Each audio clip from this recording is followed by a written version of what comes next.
রবিবার সবার ছুটির দিন হলেও আমাদের মতো গৃহিণীদের কিন্তু এই দিনেই বেশি ব্যস্ততা থাকে।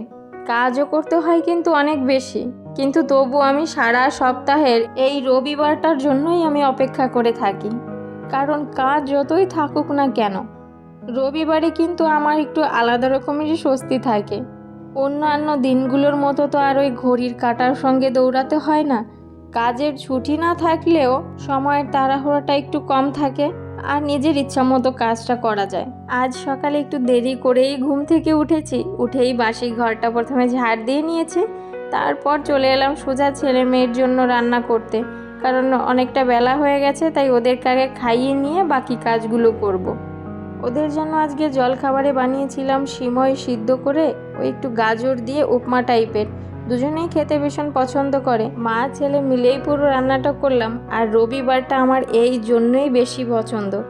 অন্যদিন তোমরা দেখতে পাও পুটুরানি কিন্তু আমার সঙ্গে সব সময় থাকে, সব কাজ বাজগুলো করে, কিন্তু আজকে রবিবারে প্রত্যেকটা কাজেই মুগ্ধর হাত থাকবে।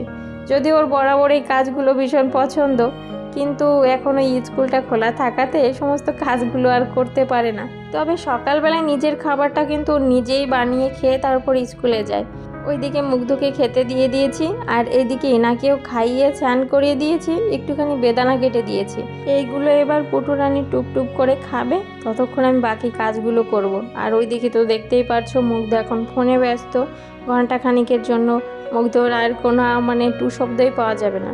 দুজনকেই ব্যস্ত রেখে আমি দুপুরে রান্নার প্রিপারেশনটা নিয়ে নিচ্ছি। আজকে দুপুরে হবে চিকেন বিরিয়ানি, তার জন্য আমি এখানে পেঁয়াজ বেরেস্তা ভাজতে বসিয়ে দিয়েছি। আর পেঁয়াজটা ভাজা হতে যেহেতু অনেকটা টাইম লাগে, তার জন্য ফাঁকে ফাঁকে আমি অনেকটা কাজ গুছিয়ে নেব। যেমন সকালবেলায় ওরা দুজনই খেলা করছিল, তাই ঘরটা আর মোছা হয়নি, কারণ তখন যদি আমি ঘরটা মুছতে যেতাম না, মুগ্ধ আর যশিতা এমন বিরক্ত করতো, আমি পুরো মুছতে পারতাম না আর ওরা পড়ে যেত। ওই ভিজা জায়গা দিয়েই ওরা দৌড়াদৌড়ি করতো, যতই বারণ করতাম শোনে না। ওই কারণেই আমি যখন বাচ্চারা ব্যস্ত থাকে তখন ঘরটা মুছি। কিন্তু এই কাজটা মুগ্ধর এতটাই পছন্দ, ও ফোন দেখা রেখে আমার চলে এসেছে, এই কাজটা ওর করতেই হবে। যখনই আমি পেঁয়াজটা নাড়তে যাচ্ছিলাম আর ওই ফাঁকে ফাঁকেই ধরে মুছছিল। তবে ভালোই মোছে, একদম খারাপ মোছে না। সে যাই হোক, ও ওইদিকে ওকে সামলে ঘর মুছতে মুছতে আমার পেঁয়াজ ভাজাটাও হয়ে গেছে। এবার মাংসটাকে মাখিয়ে কিছুক্ষণ রেখে দিয়ে আমি যাব ছানে, কারণ আজকে আর পুজোটা করা হবে না।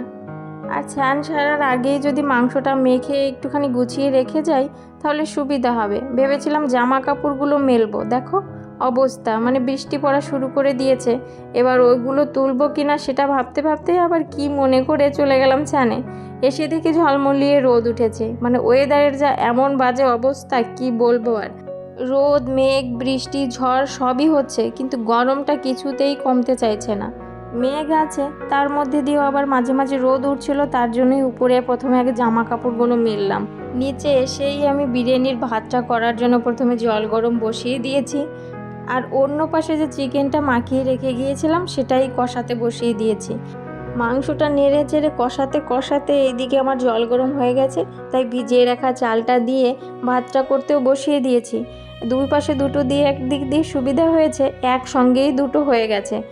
ওইদিকে ভাতটা হয়ে গেছে আর এই দিকে মাংসটাও বেশ নরম হয়ে তেল ছেড়ে দিয়েছে। এবার মাংসটাও বন্ধ করে দেব, কিন্তু তার আগে ভাতটা নামিয়ে নিই, কারণ বেশিক্ষণ যদি ফ্যানের মধ্যে থাকে তাহলে ভাতটা আবার জড়িয়ে যাবে, তখন বিরিয়ানিটা বেশি ঝরঝরা হয় না।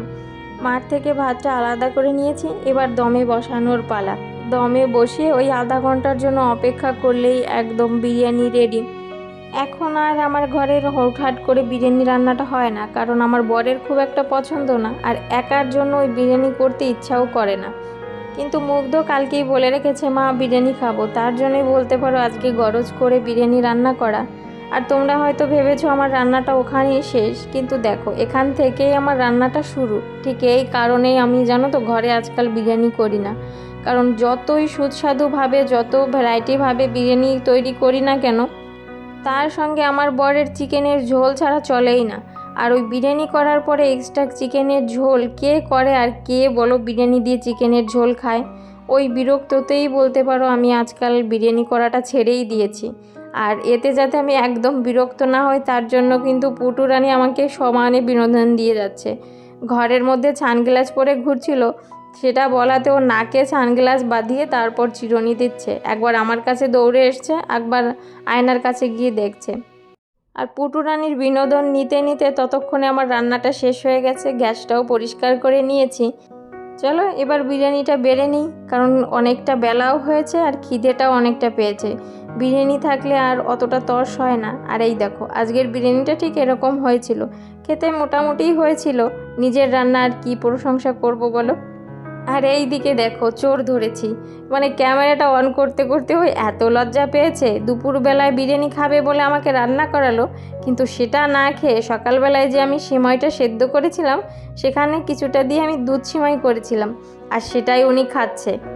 ভিডিও করাতে বেশ অনেকটা লজ্জা পেয়েছে। আর এই দিকে দেখো আমার ঘরের ডন।